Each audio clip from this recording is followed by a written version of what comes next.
Labą dieną, šiandien mes gaminsim salotas kisir. Čia turbūt pats turkiškiausias patiekalas iš visų. Šių nuostabių salotų receptą mes galime rasti Jolitos knygoje Turkijos virtuvė, o visus mums reikiamus produktus nusipirkti parduotuvėje Istanbul Rytų skonis. Štai mes galime pradėti gaminti mūsų nuostabias turkiškas salotas iš bulgur kruopų. Mums prireiks jau iš anksto užpilto smulkaus bulguro, alyvuogių aliejaus, pomidorų pastos ir paprikų pastos, agurkų, mėtų, druskos, kumino, svogūnų laiškų, pomidorų, krapų, raudonos ir žalios paprikos, citrinos sulčių. Mums reikės didelio dubens, kad viską sumaišyti.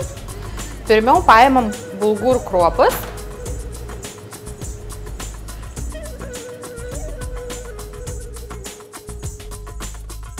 Į mūsų bulgur kruopą sudedam pomidorų pastą ir paprikos pastą.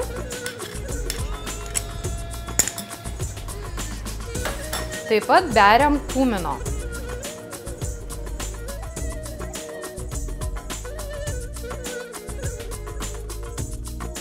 Viską gerai išmaišome.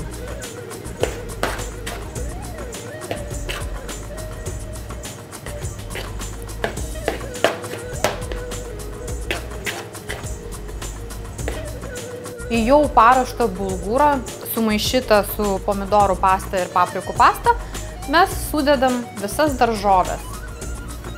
Tai būtų agurkai ir mėta. Svogūnų laiškai.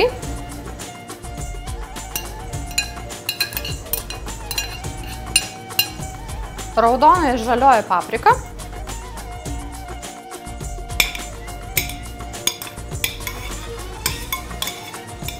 Smulkinti pomidorai.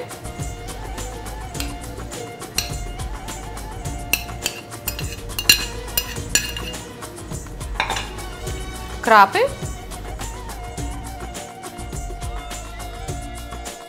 Dabar beliko pagardinti mūsų salotas alyvuogių aliejumi, citrinos sultimis ir druska. Šitas salotas pagardinti labai tiks šalto spaudimo alyvuogių aliejus baktat, kurį jūs galite įsigyti parduotuvėje Istanbul Rytų skonis.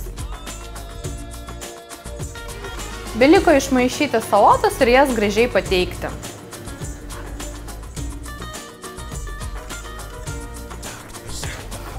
Šitas aliejus labai skanus, tarp kitko jisai nekartus, tai nesijaus.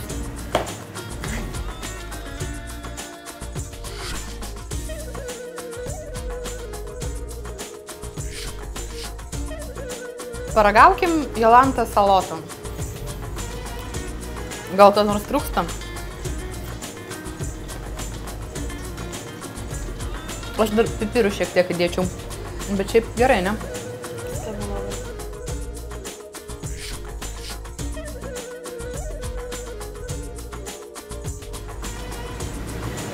Ačiū už pagalbą pristatant Turkijos virtuvę.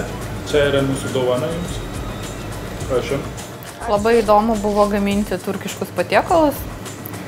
Labai malonu buvo Labai malonu. išbandyti turkišką virtuvę. Ačiū. Ačiū.